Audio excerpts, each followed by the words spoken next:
కష్టకాలాల్లో పవన్ అన్న నాకు ఫోన్ చేశారు. ఆనాడు బాబు గారిని జ్యుడిషియల్ రిమాండ్కి పంపిస్తే నాకు ఫోన్ చేసిన మొదటి వ్యక్తి పవన్ అన్న. ఆ రోజే చెప్పారు,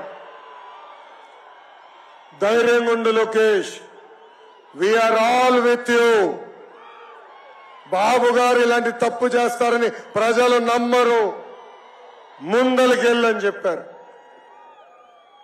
కానీ బాబు గారిని ఆ రాజమండ్రి జైల్లో చూస్తే చాలా బాధ కలిగింది.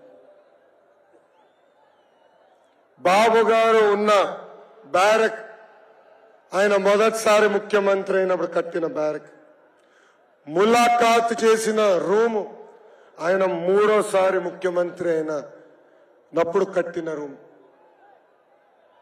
దేవుడు మాకు ఒక పరీక్ష పెట్టాడు అనుకున్నాడు. మనందరి అమ్మ భువనమ్మ మనకు అండగా నిలబడింది. నేను బాధపడి కళ్ళంట నీళ్లు పెట్టుకుంటే కొండంత భరోసా. వెనకాల నుంచి ఎల్లు, భయపడొద్దు, ముందరికి నాడు, ఇంటికి రావద్దు, పోరాటం పూర్తయిన తర్వాతనే గడప తక్కువ అని భువనమ్మ నాకు ముందరికి పంపించింది.